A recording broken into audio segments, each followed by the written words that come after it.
that you made a couple of days ago. Massive, bro. Thank you so much. I appreciate you supporting the SMT YouTube channel. Thank you, man. Joey, good to see you. Hashtag Mod Squad. Oh, and hashtag SMT Patreon for those that are patrons. Supporting SMT Productions there. Thank you. My brother Carlos is here. Good to have you, man. Thanks for being here. FJ Samuel. The iPhone 12 getting 5G with dual SIM. They keep saying next update. We shall see. Oh, Ron, breaking off everybody a piece, man. Absolutely tremendous. Thanks, Ron. Caleb, good to have you, man. Thank you, as always. My brother from another. Mr. Magic, appreciate you, man. Good to have you back, dude. It's been a while. Gregory, don't start none, won't be none, bruh. Yeah, man, you guys know the first few minutes I always dedicate to saying hello to the SMT Nation, so the first 3 to 5 are usually like this. Richard, yeah. Appreciate you stopping by as well. Thank you. FJ, yeah. Jarrett, what up, bruh? I think we're ready to go, man. I think I caught up with everybody, so we're good to start. We got 53 in the live. Hashtag 2Live crew. Appreciate you guys being here. Hanging out with your boy. Turn the music down a little bit more. Let's go ahead and transition to the screen here. This is going to be a big time podcast, y'all. This is going to be a massive podcast. What we're going to do with tonight's show, and for those of you watching this later, whether it's, Saturday morning or whenever, this show is essentially going to tell you exactly what you need to know about 5G. It's not really conjecture. It's really a data-driven episode of the show.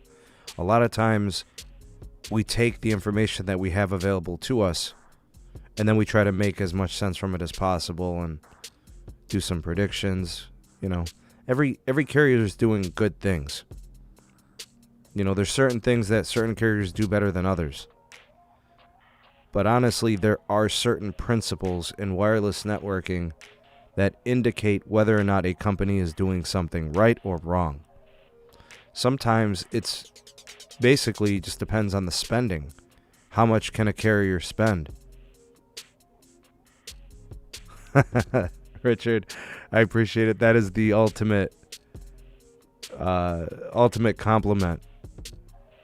Absolutely. That is tremendous. Thank you, man. I appreciate it. I do my best, bruh. Big shout out to Richard. Thank you, man.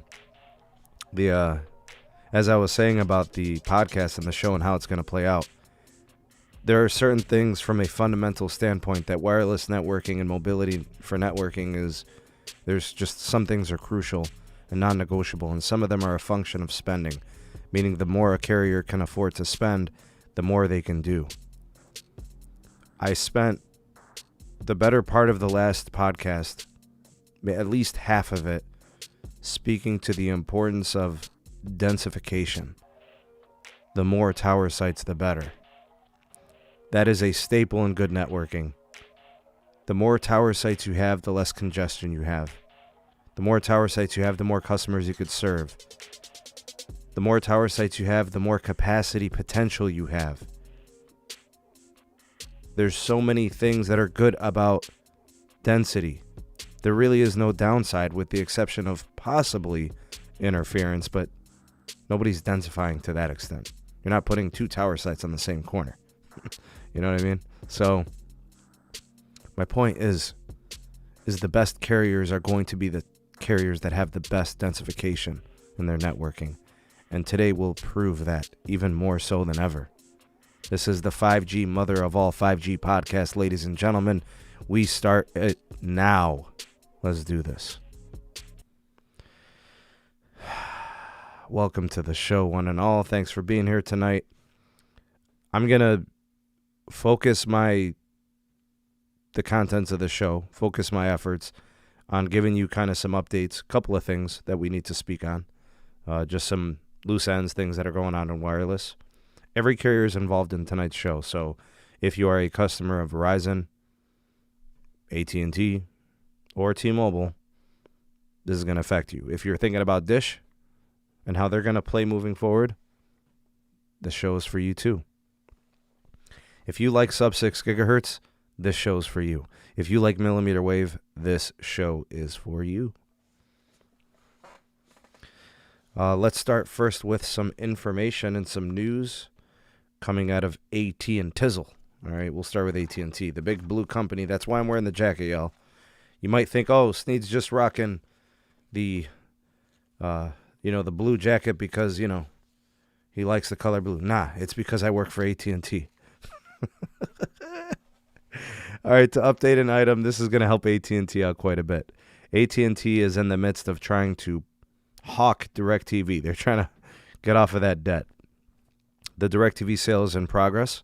It looks like a buyout firm, TPG, is in the head spot. They're leading the way on potentially making that purchase. From what I'm understanding, they seem to be the lead bidder, maybe, if you will. They're in the catbird seat of getting DirecTV. This is all according to readers.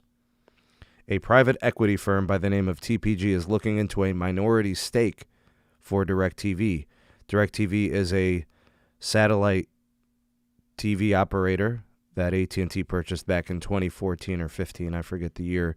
The sale was for, I believe, like $47 billion. And then they brought on another, $20 billion or so in debt. Essentially a dying business. You look at everybody moving towards, streaming services and Netflix and Amazon Prime and Hulu and all of that. It's almost unusual to think why are they going this way? Who wants to buy it? But whatever, That's right, Mike. Getting paid. TPG is a big company. Apparently, they're worth over like $100 billion. They got assets. So the deal places DirecTV's value at $15 billion as a company. And if TPG comes on as a minority stakeholder, that just means like 49% or less, right? So who knows how much it is and how much they want to spend. But it could close within a few weeks. So we'll probably have an update for you at that time. I'll definitely make sure that you guys are the first to know. I'll definitely have an update on it. And the reason why I think this show has credence, Nicholas, what's up, buddy? How are you, man? And everybody welcome Nick to the SMT Patreon page, man, one of our newest patrons. Thanks for coming on, and we appreciate you, buddy. Thank you. The shares, actually, today, at the news of this, shares increased in value. Stocks going up, that's good. I think they went up $1 or something like that. So there must be some credence to this. The Q4 2020 earnings for AT&T, that call will take place Wednesday morning. Word on the street is it's going to be a big quarter in wireless for AT&T. They're saying that the media side could potentially still kind of be a hold. They're not really sure what's going to happen there. AT&T's kind of just starting to gain traction with HBO Max. So the outlook might be a little bit murky there for Q4 going into last year. We'll learn more about the wireline situation. We'll see if they lost any more customers. That's been a problem. The TV side has been a problem as well. We'll see if any of that changes. The big focus, I think, moving forward, obviously wireless. That's no joke. AT&T is a beast in wireless, in my opinion. But the HBO Max is going to be legit. That's going to be a big thing. Hey, Jose. It's going to be what AT&T is really focusing on for their media. Basically, they're saving grace in media. The estimates for 2021 are that AT&T will close the year with 43 million subscribers on HBO Max. That would be deemed a success, in my opinion. I'm not sure where everybody else stands on that, but I look at what Disney Plus has done. Hashtag winning Disney Plus. I think we can all agree. When it comes to Netflix, hashtag winning. They seem to be thriving during the pandemic as well. Hulu's doing good. Every company has raised prices, but customers aren't leaving. So I think HBO Max has a real chance to really make some noise, especially with them releasing 17 unique titles straight to the HBO Max platform. and it's not even going to theaters. So they found a way to make it work. The 17 film releases are going to be unique to Warner Media Studios, so that's to their advantage. I expect the wireless subscriber additions to be pretty high for AT&T. I think their wireless is going to do well. I'm estimating somewhere between 650,000 net adds and 750,000 net adds. That's my personal estimate. I don't know what analysts are saying. I'm guessing they're probably shooting a little bit higher. They might go above 700,000, probably. I'm gonna stay a little conservative. 650 to 750 is my range. 650 on the low end, 750 on the high end. We'll see. AT&T has done a pretty tremendous job when we look back at Q4, making people great deals in upgrades. They're offering great deals in iPhones. They've got an industry-leading offer when it comes to promotions with trade-ins. If you really wanted a new iPhone 12 of whatever type, the Mini, the Pro, the regular 12, the Max, the carrier to buy it from was actually AT&T. They gave you the most for the trade-in. They gave you the best deal on the phone itself, and they were giving competitive pricing for the value on the plans. And they're throwing in a bunch of goodies. And they offer probably the most capacitive network nationally. And one could argue they now have the most expansive network because of Band 14 and FirstNet with that federal contract. It's tough to argue the value proposition in AT&T. If you could stabilize the bill, they're the best carrier when it comes to value and performance. Now, if we're just talking value, then T-Mobile comes to mind. If you're talking, pedigree and reliability, it always seems to be Verizon. But AT&T, they are no joke. That is a monster wireless network that's only going to get better. Jarcoan with the $2.99 super chat. Thanks, man. I appreciate you, bro. Thank you. He said the 5G network. Oh, yeah. And that's something that I think AT&T is going to do very well also. The 5G networking piece, do not sleep on AT&T. They've got a ton of different bands. They've got a ton of unique spectrum assets. They will be strong. Gene says, I have AT&T TV back because they no longer have a contract. It's now month to month. I pay $84.99 month to month. A lot of people can jive with that. If you think about it, the live TV offers from YouTube TV and Hulu are very expensive now. $70+. Well, if you just get dedicated cable, you get way more in terms of channels, and you get better features also. You get an app that's fully integrated with all the features, all the extras, the perks.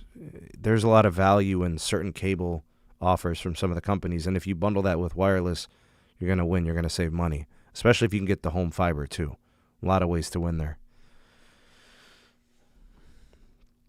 All right, so I thought I'd update you on that Wednesday, the earnings report for AT&T. Stay tuned to the SMT YouTube channel for that. If this is your first time here, definitely hit that subscribe button and activate the bell notification icon so you don't miss any uploads from the SMT. Activate that subscribe button, y'all. And go ahead and hit that like while you're at it. Appreciate you very much. Oh, and share this to your socials. You got Twitter, Instagram, Facebook, whatever. Share this. All right, let's take a look at some other stuff. Ooh. Got some for you guys. C-band news. So the C-band auction actually just finished. The bidding process. Like the actual auctioning part. It was like 90-plus rounds.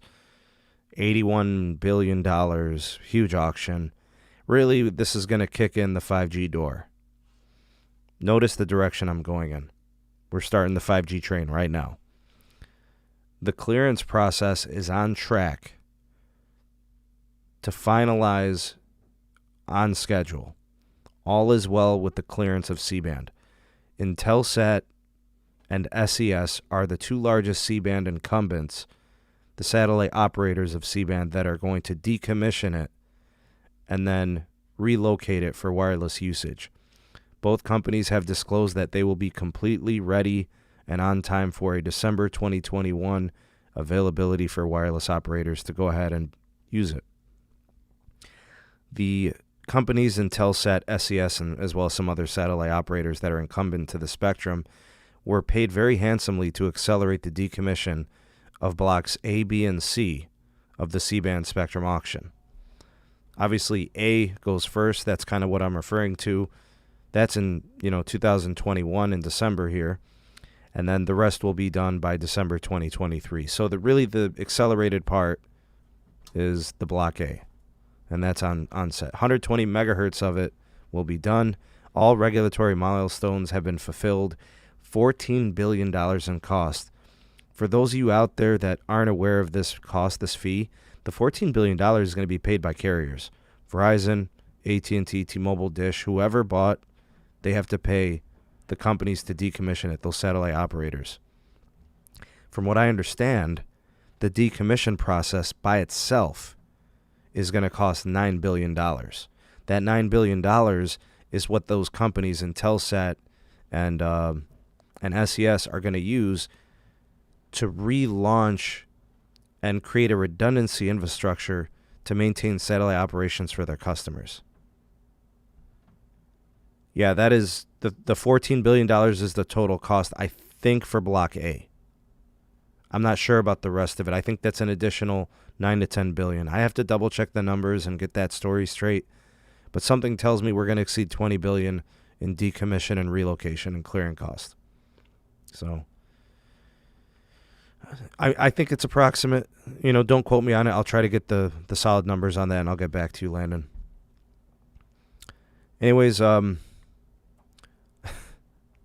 it looks like we're not going to actually know which carriers spent where and how much they spent and how much spectrum they got for another 6 to 9 weeks.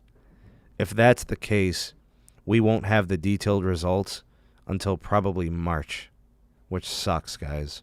I really hope that's not true. I really hope that we get the news on C-band within a couple of weeks, but indications are that it's going to be 6 to 9 weeks. I hope that's not the case. I'd like to know a lot sooner. We'd love to know which carriers bought C-band, how much they got and where they got it. Because honestly, that's what really matters. Think about it. If you're in New York City, you know you're getting C-band. The question is how much did your carrier get? So if you have Verizon, did they get 80 megahertz? Did they get 100? Did they get 120? That sort of thing. What they get in Block A because that's available this year. That sort of thing. We'll see. Anyways, the companies are they're adding debt, guys. Your bill might hurt in about a year or two because they can't charge you for spectrum they haven't deployed. They can't charge you for network infrastructure they haven't built out yet.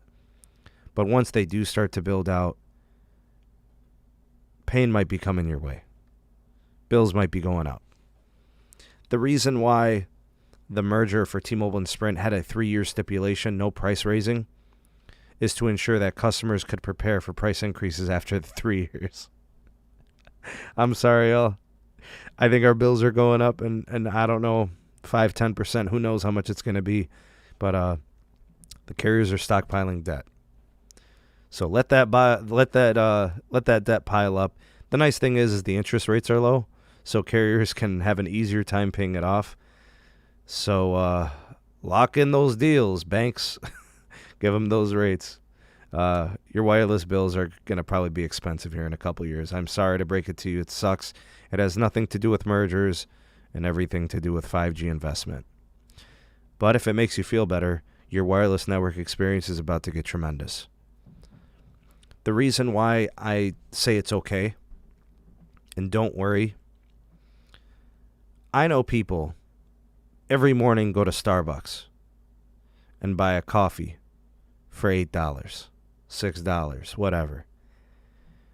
If you're spending $6 to $8 a day on a coffee, if your bill went up 5% on your cell phone bill, if you got a couple of lines or something, that's $10 a month. But if your network access improved, I believe it to be worth it. What if your carrier started to offer you so much capacity you no longer had a video resolution throttle? You ran on, speedtest.net, you got 300 megabits per second. You ran a fast.com, you got 300 megabits per second. You get what I'm saying? No throttle, no deprio, unlimited hotspot, like real unlimited data plans. Imagine if your carrier could offer you that. the money's worth it. So it going up $5 to $10 per month doesn't really hurt. In fact, it's a better value proposition if your bill can do more. It stretches for you to be able to do more with your plan, right? So going up 5 to 10% wouldn't be the end of the world as long as, and Caleb with the Dan Hesse, absolutely, hashtag Dan Hesse, pretty cool, huh? And of course, mixing and matching plans, you could do some entry-level plans, you could do some higher, network core type plans, with different priorities and different latencies, and like 5G's can open up a lot of doors, and opportunities to do some cool network things. So I'm not scared of the price increase. There are some people who I think may have to reconsider where, they get their wireless plan from. MVNO, prepaid, there's still going to be some cost-sensitive options. The bargain is not going anywhere. It's just if you want the higher capacity, if you want the better access, it's going to be there. You're just going to have to pay for it. You know what I'm saying? So the MVNO, the prepaid, that's still going to be around. The Crickets, the Metros of the world, that's still going to be around. They just won't be anything near the experience you'll get on postpaid with these new higher priority plans. And Joshua, I think that's the case. I think real unlimited is going to be synonymous with a truly built out 5G network. You know what I'm saying? I really do believe that. The reason the carriers can't give us all that stuff is because they legit can't. Right? They actually can't promise some of those things because their networks can't do it. They can't sustain it. And if they did, it would be very expensive currently, right? It'd be an insane premium. So some things to look forward to if you're a T-Mobile, Verizon, or AT&T customer. So what do you guys think of that? I think it's great, personally. I'm okay playing a little bit more. I know some people aren't, but I am. If you're not, then there's going to be options for you.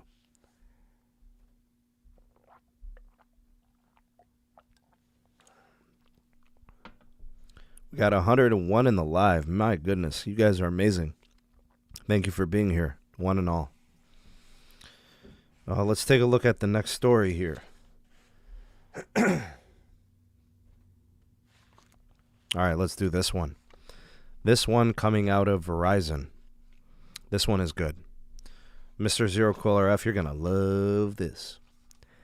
Verizon is beginning to... I guess it's an agreement, right? So Verizon has made an agreement with Samsung. They are beginning deployments of a virtualized RAN kit system to the network. This is an industry first. Samsung and Verizon have really jumped ahead in their networking partnership. I'm not talking about Samsung, the phone manufacturer. I'm talking about Samsung Electronics. Fresh off the heels of a huge millimeter wave node deal in which Verizon has pegged Samsung to launch, deploy, and install $17,000 millimeter wave sites, which is cheap in my opinion. Think about it. You could deploy millimeter wave in a 15-block radius for $250,000. That is a fraction of the cost to build a macro site. The deal is good through 2025. It is a fully virtualized, no dedicated baseband hardware system. The kits from Samsung that are including this vRAN gear involve a fully virtualized operation with a central unit, distributed unit, and software in a system that's being called vRAN 2.0. This is huge. Ladies and gentlemen, sounds techie, sounds nerdy and real technical. I'm telling you, Samsung is hashtag winning. Samsung is eating up Nokia alive. Nokia is not going to make it, y'all. It's not looking good. The vRAN looks legit.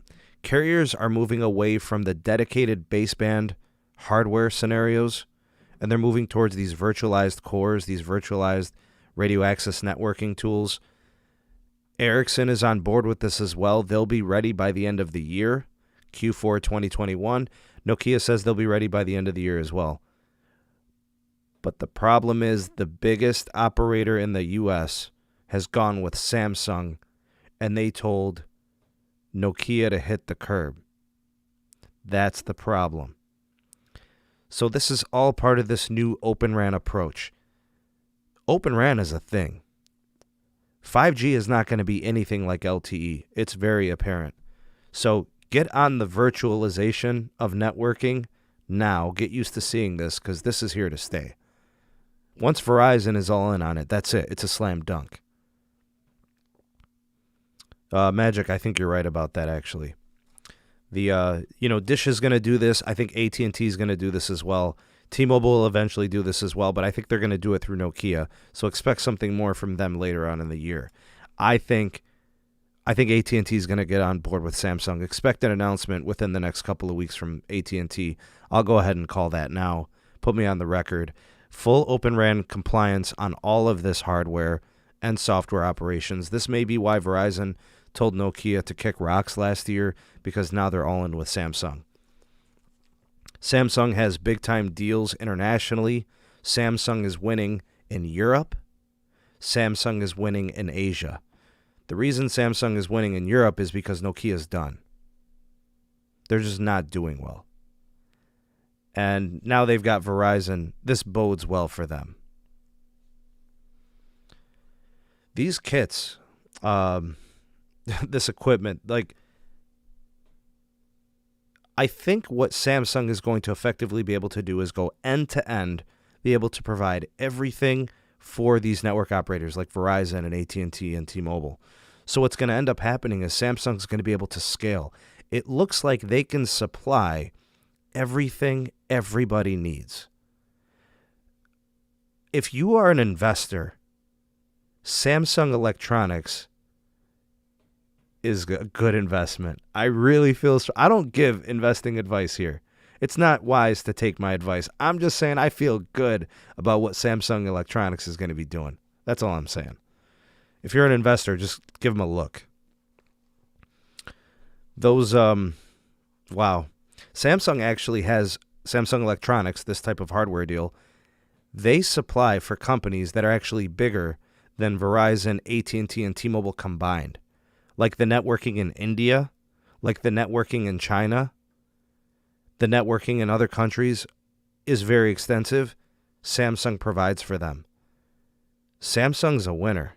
It's incredible. Nokia took a dump and Samsung is ascending.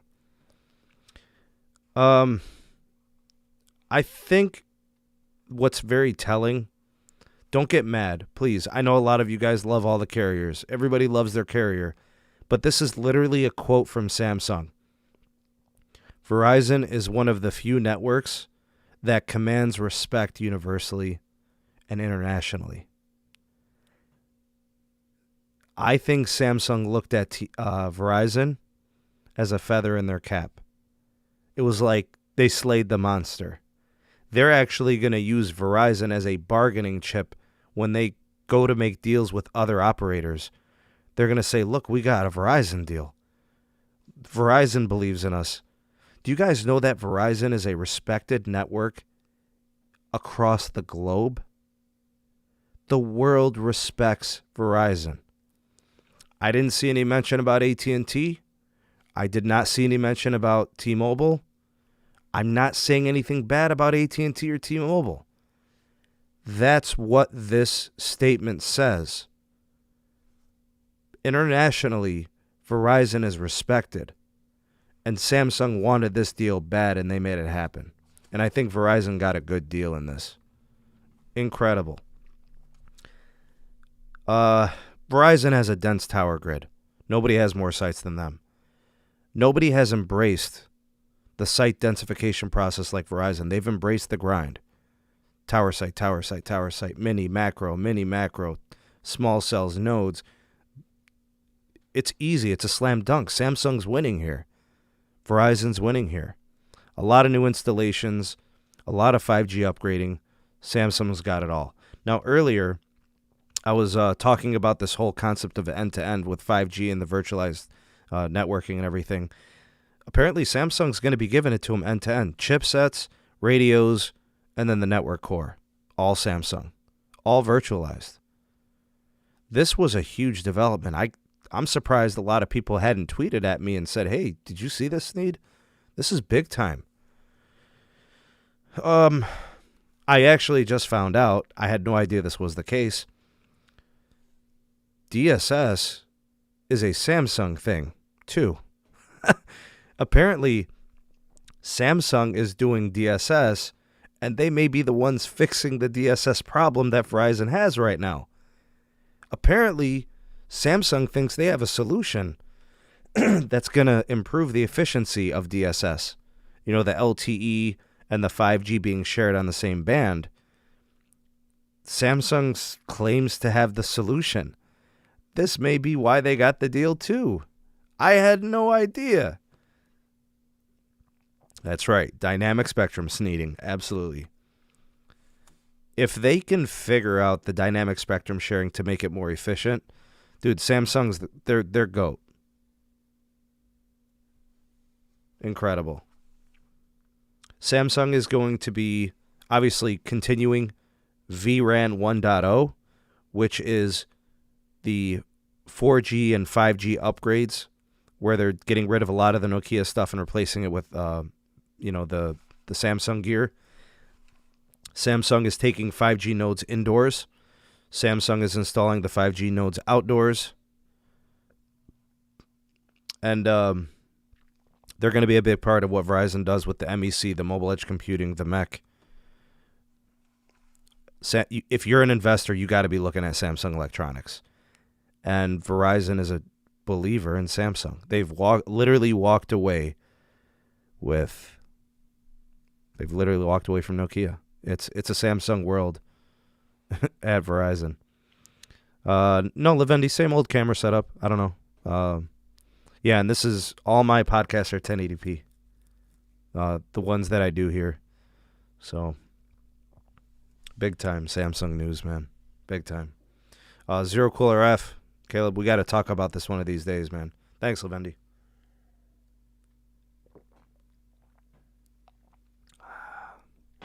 Got to wet the whistle, you know? Yeah, Samsung is looking good right now. Looks like they can scale.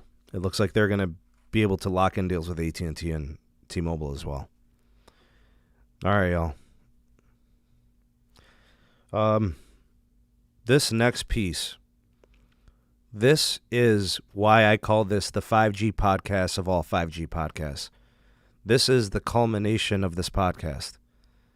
I'm 37 minutes into the podcast, and this is the pinnacle. This is the apex. There is a report that I just got my hands on, and I just started reading it. And I read it. It's a 50-page report.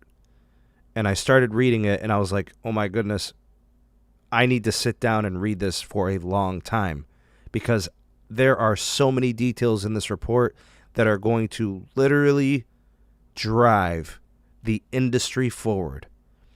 Wireless network operators are going to look at this report and plan their futures off of this report. From GSMA, GSM Association, I'm not sure about the name. Look, here's the thing.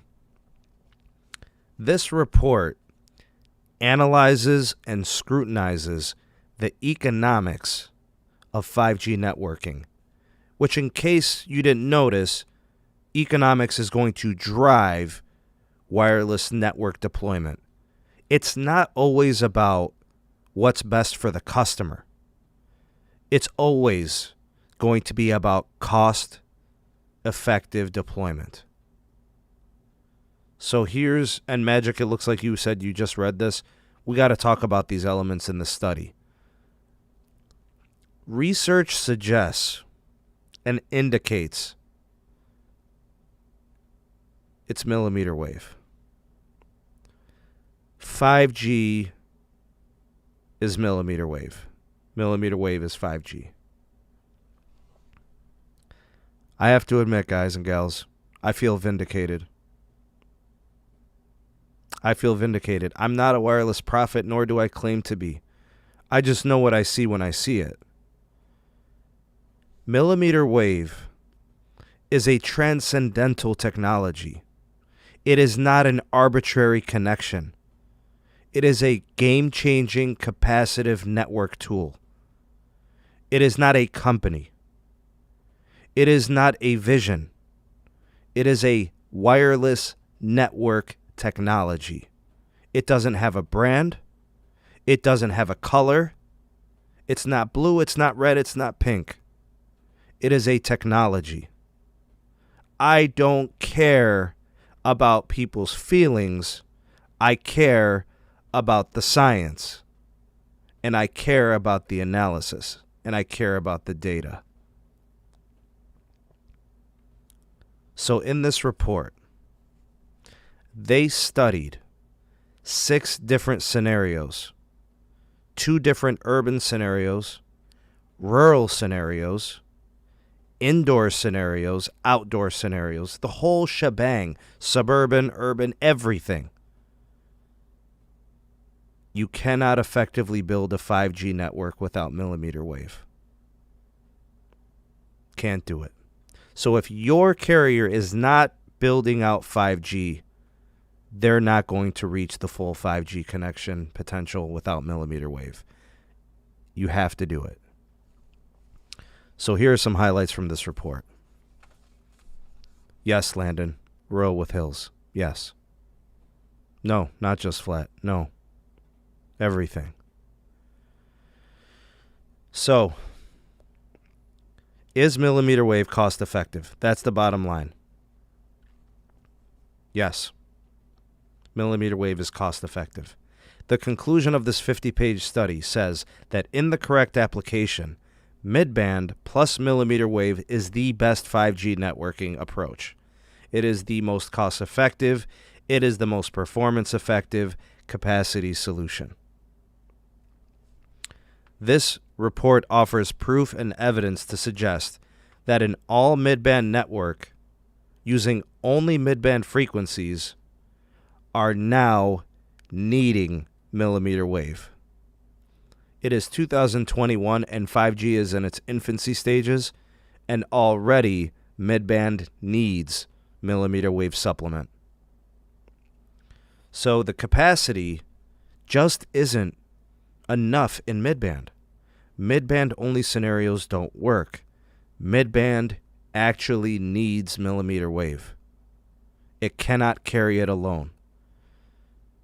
I get the impression, if I was to create like an analogy, midband is like a strong person who weighs 150 pounds.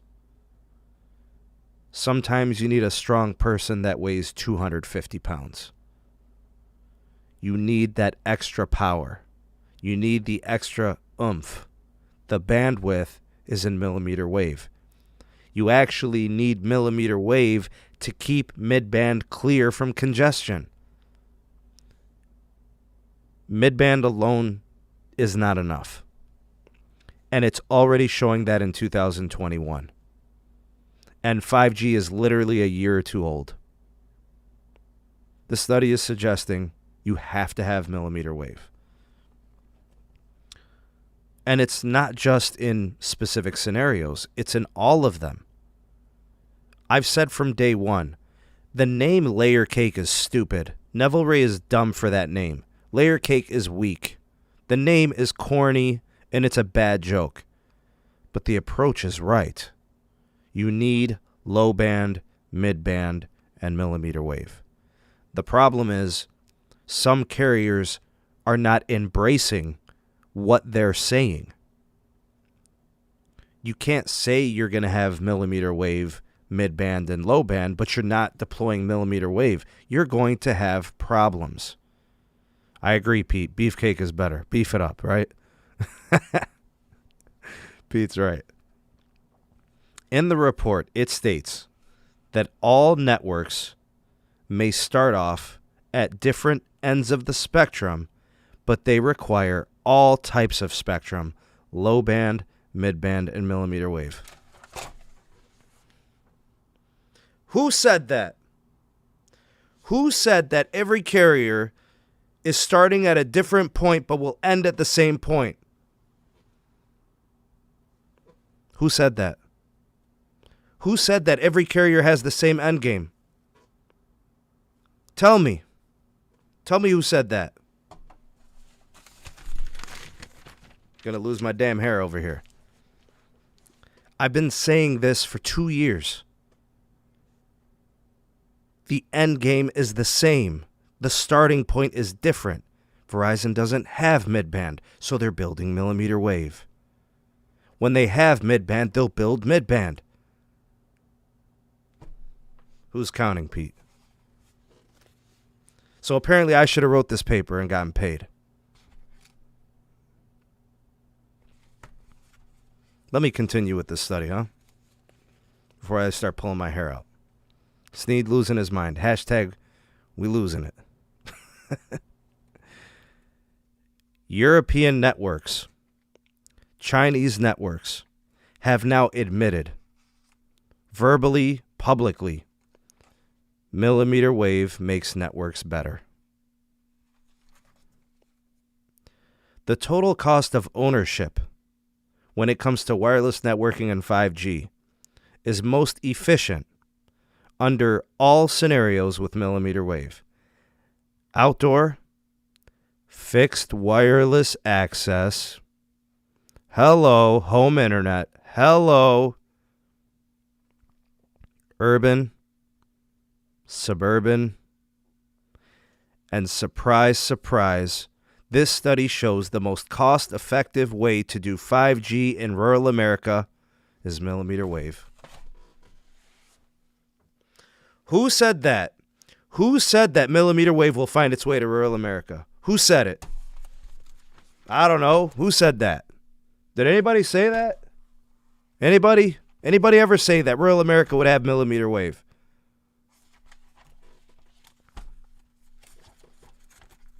I feel absolutely vindicated right now. These are things I've been saying for over 2 years. It doesn't cost a bit, Pete.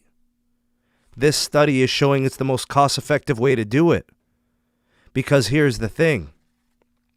In this study, it also says the total cost of ownership decreases as more and more millimeter wave devices connect to millimeter wave. So the problem is not whether or not you build it. The problem is whether or not people have the phones and the devices to take advantage of it. The more people use it, the more cost effective it is.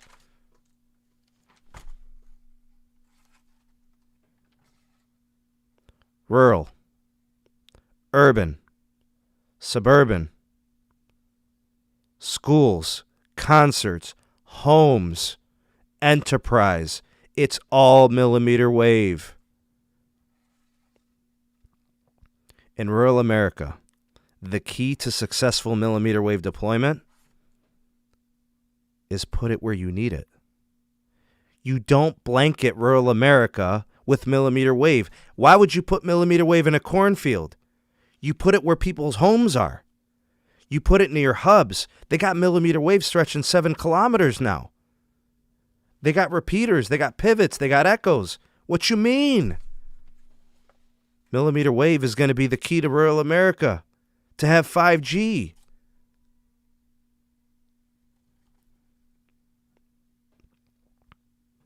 Indoor, millimeter wave is going to win. Coverage is not the concern indoors. Capacity is. Millimeter wave. It's all capacity. It's wider channels. This is a 50-page study telling us that if you combine, and listen to this very carefully, they specifically said 3.5 to 3.7 gigahertz midband plus millimeter wave is the most cost-effective way to build a 5G network. They didn't say 600 megahertz. They didn't say 700 megahertz. They didn't say 2.3, 2.5. They didn't say none of that. Not 1.9, not 2.3, not 2.1. They said 3.5 to 3.7 gigahertz midband plus millimeter wave is the solution to 5G. A quick little check, class. What frequency is C-band and what frequency is CBRS? 3.5 to 3.7. In case you're looking, and you're looking at a checklist right now, and I'll ask you guys this, and you can answer in the live chat, and you can answer this on the replay crew. Which carrier is doing this? Which carrier is doing 3.5 to 3.7? Which carrier is doing millimeter wave? You tell me who's going to win 5G according to this report. I'll wait.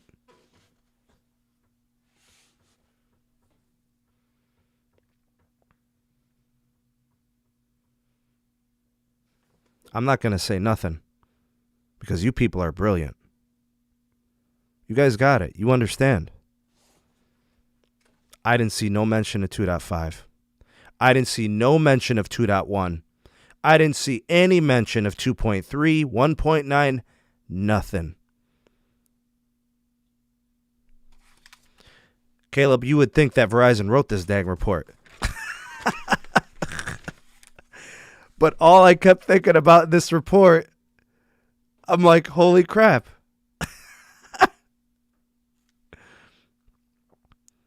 All I could say to the carriers in 5G is embrace the grind. If you don't have the tower density, if you don't have the site density, if you don't have the small cells, the C-RAN, if you don't have it, you can't win in 5G. I didn't say a single name about any carrier. All I talked about today was spectrum, and you know what time it is. C-band, CBRS, millimeter wave. This report literally says that's how you build a 5G network. Repeaters, the pivot technology, the echo, the amplifier technology, the cost-effective way to build a 5G network is actually millimeter wave.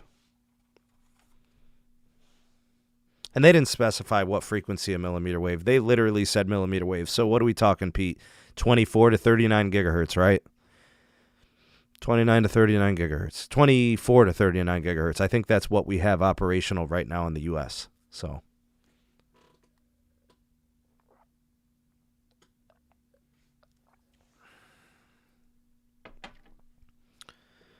I didn't come here today at all to put down any carriers.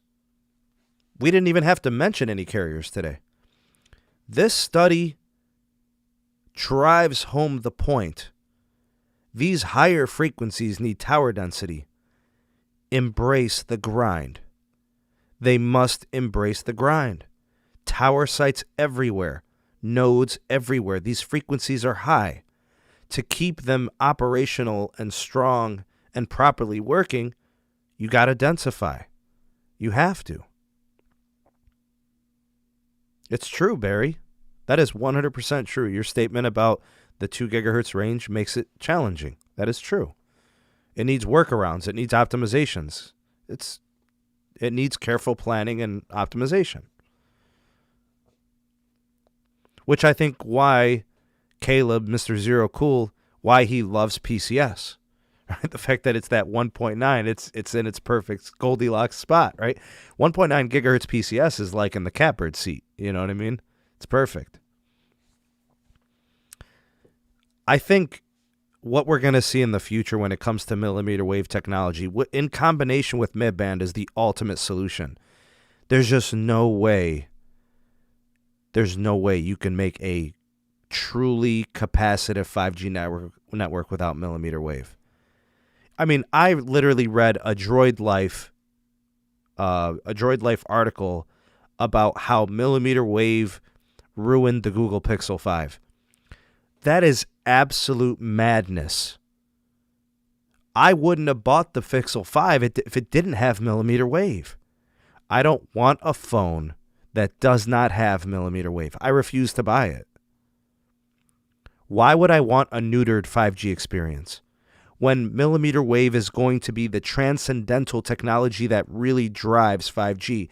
Mid-band will be congested without millimeter wave.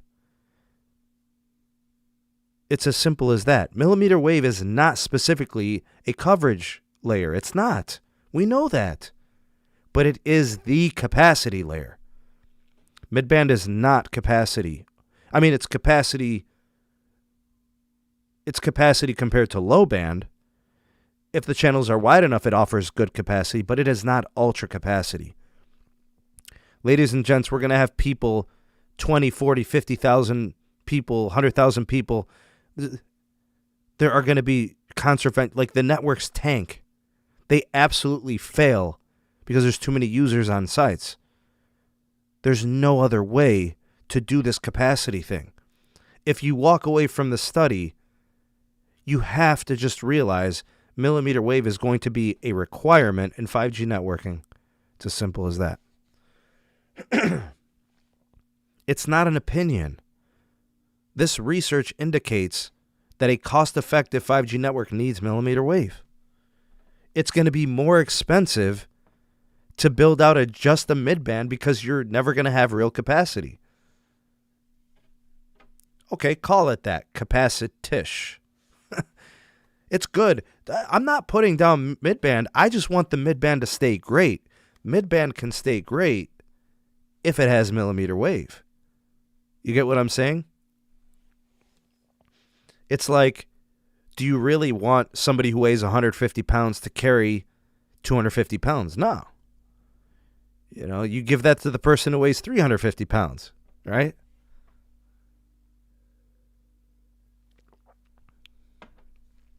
Landon. Mid-band will congest, even if it gets 2 gigs per second. We have millimeter wave connections now getting 4 gigs per second. What's the conversation we're having at the end of the year? 6? 8 gigs per second? 10 gigs per second? If the fiber's there, it's tremendous. Look, the only mid-band I'm seeing right now in 5G is from T-Mobile, and it's getting between 300 and 500 megabits per second. It's true, Magic. It's true. I can't wait. I can't wait for us to actually see where millimeter wave goes and where it takes us. So, I feel vindicated. Can somebody, one of my moderators, please go to Webster's Dictionary, go to the Oxford Dictionary, whichever one you prefer. Please look up the word vindication or vindicated. That's how I feel right now. I feel vindicated. Could somebody copy and paste that definition into the live chat? Can we get that, please? It doesn't matter. Moderator, viewer, subscriber, you guys are all awesome. Can't even spell vindication. I feel vindicated. Can I please get a copy paste? Somebody help me out. Work on that for me. To be verified by merit. Proof that someone or something is right, reasonable, or justified. Thank you. Clear someone of blame or suspicion. To provide justification or defense.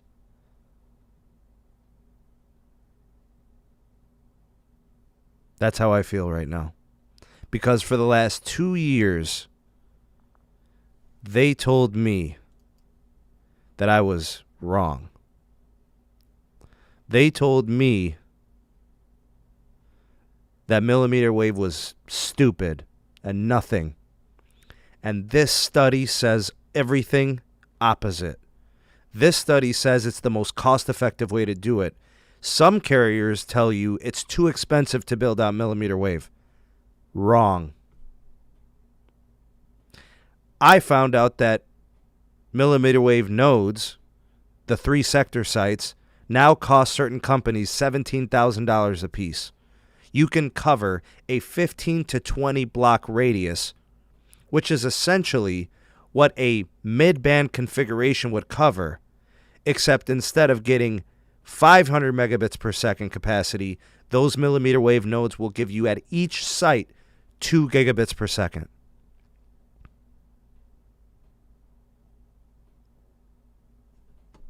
That's right, Nicholas. I'm verified. Verizon, AT&T, and T-Mobile would be wise to adopt a millimeter wave based 5G network.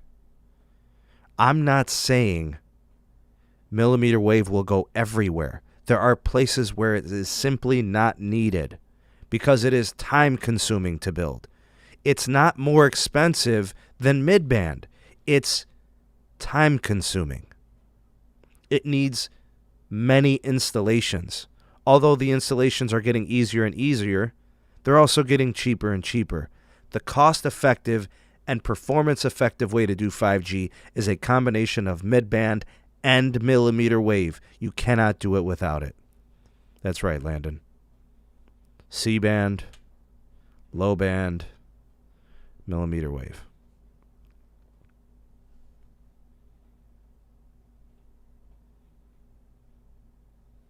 It is incredible.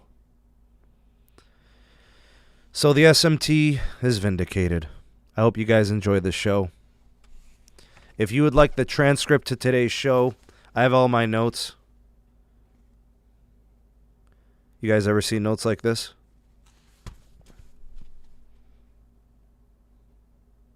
Those are my notes.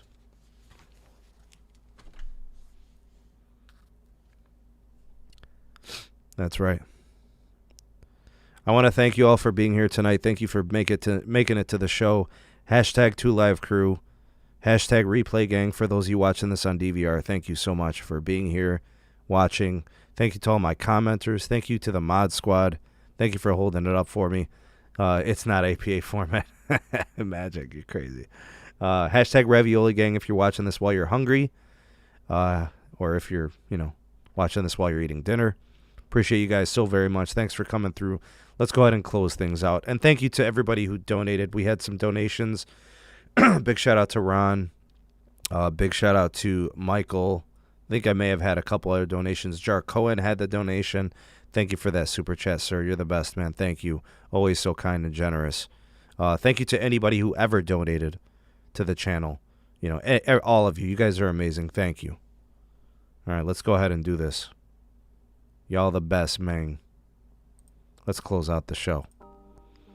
If you are new, it is your first time here. Definitely, most definitely subscribe to the channel. Become a part of the SMT Nation. Subscribe, activate the bell notification icon. Never miss an upload from the SMT. Links in the description below. The Patreon page. If you want to take your SMT Nation access to the next level. More detail, next level technologies, more access, exclusive content, early access videos. Check out the Patreon page link. It is down in the description box. And again, you guys are the best part of the channel. Thank you so much. Hashtag 2LiveCrew, hashtag Replay Crew, hashtag Mod Squad, and hashtag Ravioli Gang. Y'all the best. Thank you for watching this edition of the show, of the podcast. We hope to see you soon on the next one. Peace.